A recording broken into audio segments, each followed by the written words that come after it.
Good morning. Today I want to speak about the sanctions that will change things and the US dollar and oil, the petrodollar, the deal in 1970, and how it kind of works together. And I was watching Alexander or Alex that said that the sanctions, it has to backfire soon. And he is right. In 2024 and 2025, we are in a stain phase, and it's 30% visible that the sanctions that the USA and the EU is kind of putting on everybody is starting to show.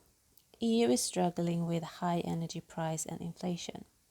Developing countries, Africa, Latin America, start complaining about Western sanctions hurting them more than the intended target. BRICS expands, adding Saudi Arabia, UAE, Iran, Egypt. US dollar slowly erode. Trade more in yen and rupees.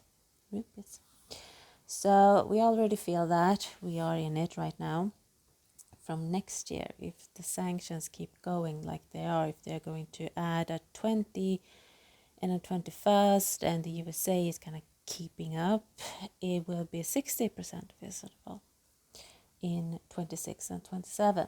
China builds a stronger tea supply chains with Russia and Iran. Builds stronger supply chains with Russia and Iran. Western companies lose out on emerging markets because local trade system bypasses them. Middle East countries sell oil to Asia using non-dollar. Russia and Iran are resilient thanks to parallel trade networks. Sanctions begin to hurt Western economies more than intended. So from next year and on, EU and the USA might actually start to hurt more than the countries they want to kind of punish.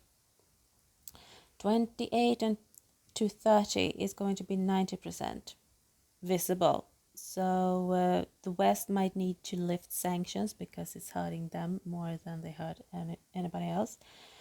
Because too many countries simply stop complying and find workarounds. So we are in it. Next year is going to be like a turning point, and then they all just, okay, we work around it, we find ways, we have our own little thing, we stop using your dollar, we stop, and so on and so forth.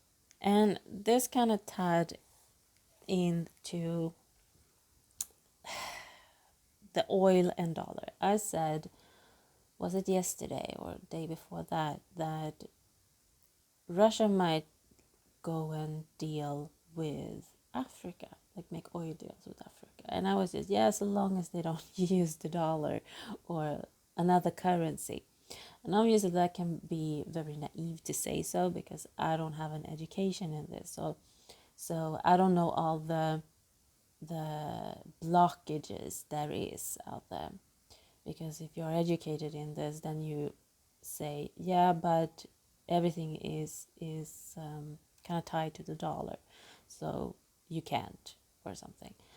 But I said, yeah, no, as long as you just use another currency, you're fine. And I usually say stuff sometimes that I don't know why I say it, but I think we are kind of headed that way, that some countries actually start to feel that why do we still continue this system that was built a very long time ago, actually? Why don't we just make a new one? Why are we still trying to keep up something when we're getting punished over and over again for doing so? So why the US dollar became the global trade. The Bretton Woods system, 1944. After World War II, the US emerged as the world's largest economy and held most of the world's gold. At the Bretton Woods Conference, countries agreed to peg their currencies to the US dollar, and the dollar itself was pegged to gold. This made the dollar the anchor of global trade. So 1944, this system kind of was built.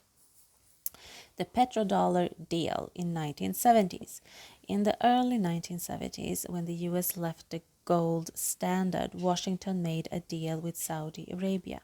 The Saudis would sell oil only in US dollar. In exchange, the US would protect Saudi interest and security. So every country buying oil had to hold US dollar, creating global demand for USD. Once the dollar became the language of trade, every major commodity, oil, gas, gold, wheat, copper, started being priced in dollar. It made accounting, trading, and comparing prices much easier. The US financial system, with Swift, Wall Street, and Treasury bonds, became the backbone of global finance. Even countries that dislike the US still use its currency because the whole trading system runs on it. I didn't know that, actually. But it started in 1944, and we are still keeping it up. What would happen if it changed? Demand for US dollar would fall. Countries would need fewer dollars in their reserves. The US would borrow less cheaply because there would be less automatic demand for treasury bond. So they can keep up doing what they're doing because of this system that was set in place 1944 and that everybody still just complies with. Even if you don't like USA, you still just I don't get that. Let's say that Russia goes to Africa. Why wouldn't they just what is the Russian currency? My God. I know it, but I forgot. Or use Does Russia still use the dollar when they sell to China then? I don't know. Maybe they should stop. I don't know. I don't get it. Why would you not change that? Let's say I would have understood it if we are friends, we kind of stick to the system, we want to keep it. But now I don't know. I just felt when I read all of this, like I just think that some people in the American government should not play games they cannot win. And Marco Rubio is one of those people because this is like bigger than they are. Like it can shift, and it can shift quite badly for the USA. Like something you have built since 1944 can actually collapse when the rest of the countries, and they are a lot of them, like it's not just one country they are punishing, it is a lot of them, and a lot other countries are feeling it too. It's kind of keeping the economy not flourishing. You have to work around stuff, and so like the dollar might lose some of its value, though it would still be a strong regionally. Risk of multiple trade currency. Instead of one dominant system, we can see oil and gas price in yen, rupees, or dirham, which is the UAE currency. Trade between BRICS nations handled in local currency or digital currency. Digital, is that Bitcoin? I think so. Do you trade